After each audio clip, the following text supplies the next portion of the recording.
السلام علیکم عزیز طلباء طالبات، ہم تاریخ کی کتاب میں باب اول یورپ میں قرون وسطیٰ کے بارے میں ہم پڑھیں گے۔ اس کا پہلا تفصیلی سوال ہے کہ یورپ میں قرون وسطیٰ کے 3 ادوار کیا تھے، بحث کریں۔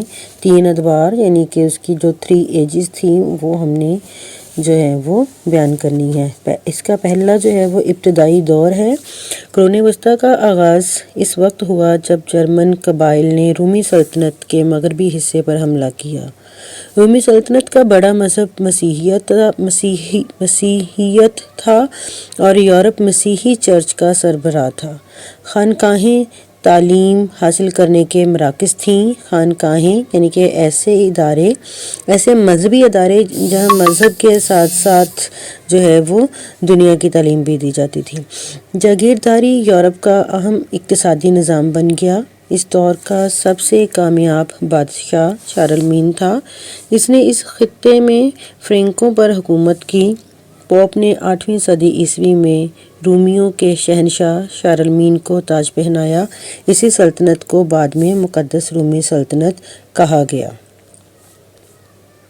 قرون وسطیٰ کا دوسرا دور ہے آخری عہد۔ 11ویں صدی عیسوی میں حالات بہتر ہوئے۔ آبادی کے ساتھ ساتھ تجارت میں بھی اضافہ ہوا۔ یورپیوں نے گوتھک طرز کے فن اور فن تعمیر کو ترقی دی۔ تعلیم پر بھی توجہ دی گئی۔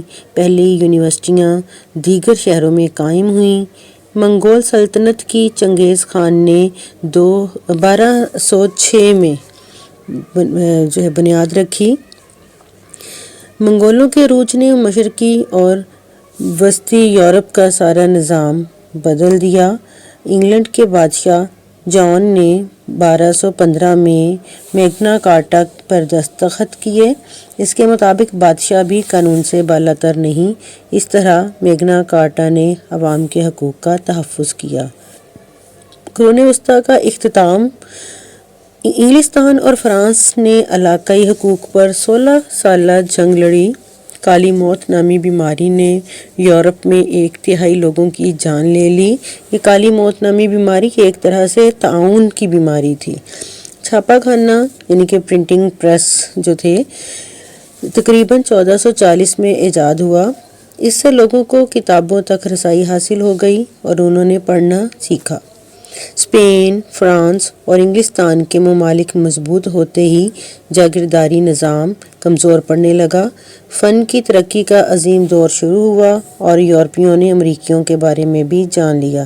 یہ 3 ادوار جو ہیں قرون وسطیٰ کے 3 ادوار کو بیان کیا گیا ہے۔ یہ ایک تفصیلی سوال بنے گا۔